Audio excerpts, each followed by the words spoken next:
j'espère que vous allez bien. Je suis très contente de vous retrouver pour un nouveau tuto, d'autant plus que ce tuto, j'avais envie de vous le faire depuis un petit moment maintenant, mais j'osais pas trop le faire et trop m'aventurer parce que c'est une technique que j'avais encore jamais fait jusqu'à aujourd'hui. Donc dans ce nail art, j'ai tout simplement reproduit le motif marbré et c'est un motif qui revient beaucoup à la mode, que j'ai pu retrouver notamment sur des coques de téléphone ou même sur des couvertures d'ordinateur portable. Après, il y en a même dans des accessoires déco. Et en fait, j'osais pas trop m'atteler à cette technique parce que j'ai utilisé de la laque pour les cheveux. Oui, c'est la première fois que je fais ça sur ma chaîne. Vous allez voir, le rendu est assez réaliste. Moi, ça me plaît beaucoup.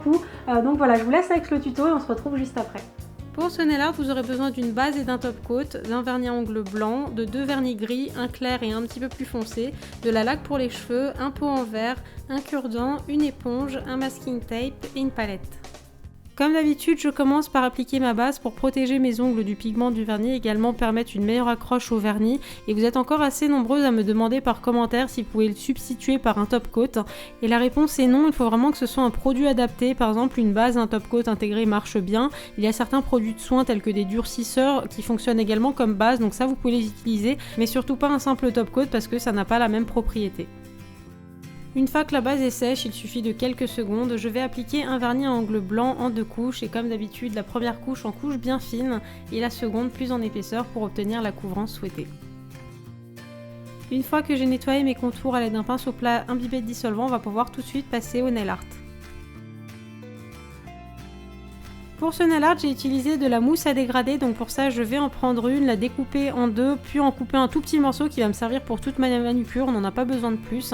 Et ensuite je vais protéger mon ongle, donc pour ça je vais prendre 2 bandes de masking tape, parce que c'est plus facile, ça se découpe à la main, mais vous pouvez prendre du scotch si vous n'en avez pas.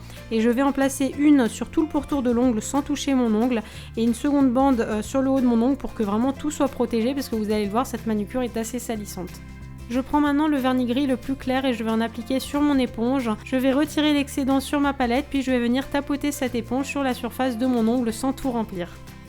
On va maintenant passer aux marbrures et avant de commencer sur mes ongles, je vais vous montrer le principe. Donc je vais prendre mon vernis à ongles gris le plus foncé cette fois-ci et je vais venir déposer une goutte dans un pot d'eau. Comme vous le voyez, la goutte s'évase et c'est vraiment comme ça qu'on sait que votre vernis gris fonctionne. Puis je vais prendre de la laque à cheveux classique et à 10 cm de hauteur à peu près, je vais rajouter quelques sprays et comme vous le voyez là, le vernis commence à devenir un petit peu comme de la toile d'araignée et c'est vraiment ça qu'on veut. Il ne faut surtout pas appuyer trop fort sur le vaporisateur sinon vous allez tout retirer comme vous le voyez là. Et enfin, dernière chose, quand vous voulez retirer un motif qui n'a pas fonctionné, vous avez des restes, il suffit de souffler sur le pot d'eau et de venir tourner comme ça avec un cure-dent pour retirer l'excédent de vernis. On passe maintenant à l'action, donc je vais déposer une goutte de vernis gris dans mon pot d'eau, ajouter quelques sprays de ma laque à cheveux et ensuite avec un cure-dent, j'ai évasé un petit peu le motif pour avoir la zone qui me plaît. Puis je vais plonger mon ongle bien à l'horizontale, je vais souffler dans le pot d'eau et retirer l'excédent de vernis à l'aide de mon cure-dent. Vous pouvez, si vous le souhaitez, réitérer ces mêmes opérations pour le même ongle, de façon à complexifier un petit peu la marbrure, parce qu'ici je trouvais qu'il n'y en avait pas assez. Et une fois que le rendu vous plaît, il suffit de retirer les 2 bandes de masking tape et de nettoyer les contours à l'aide d'un pinceau plein imbibé de dissolvant. Pour les autres ongles, c'est exactement la même chose, je commence par tapoter des touches de gris clair sur quelques zones de mon ongle. Cette étape va servir à rajouter un petit peu de couleur et surtout ajouter de la profondeur. Si jamais vous ne faites que l'étape de marbrure, ça risquera d'être un petit peu terne. Une fois que vous avez trempé votre doigt dans le vernis, c'est très important de nettoyer l'excédent, sinon vous allez en mettre partout sur votre ongle. Et pour ça, comme vous voyez ici, je tourne entre mes doigts le petit pic tout en soufflant dans le pot d'eau pour retirer vraiment l'excédent de vernis qui a séché.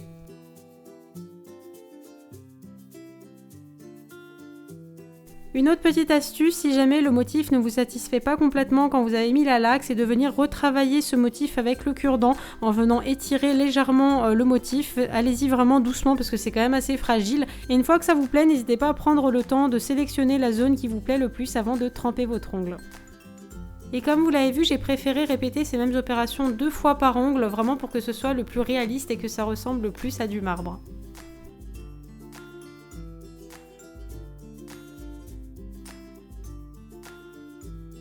Et dernière petite chose, si jamais vous êtes face à ce cas de figure, c'est-à-dire que lorsque vous versez votre goutte de vernis, elle forme vraiment une boule bien au fond de l'eau, c'est que vous avez versé votre goutte de bien trop haut, donc pour ça je vous conseille de vous rapprocher de la surface de l'eau pour qu'elle s'évase correctement. Je finis comme toujours ce nail art en appliquant une bonne couche de top coat pour faire briller mon nail art et le garder plus longtemps.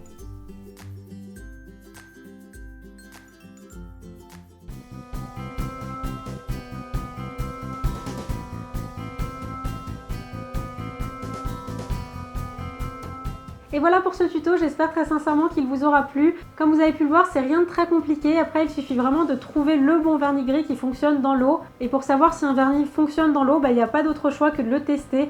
Donc du coup, il suffit de mettre une goutte dans l'eau pour voir si le vernis s'évase bien. Et d'ailleurs, n'hésitez pas à me dire dans les commentaires si ça pourrait vous plaire que je vous fasse une version en noir avec des marbrures blanches. Je pense que ça peut être très élégant également. Enfin voilà, moi sur ces quelques mots, je vous retrouve très vite pour une nouvelle vidéo. N'hésitez pas à vous abonner à ma chaîne si ce n'est pas encore fait pour ne rater aucune de mes vidéos, ou entre les vidéos à me rejoindre sur les réseaux sociaux pour qu'on puisse papoter un peu dans les commentaires. Je suis assez présente sur Instagram notamment. Je vous fais plein de bisous, je vous retrouve très vite pour une nouvelle vidéo. D'ici là, prenez soin de vous, je vous embrasse très fort.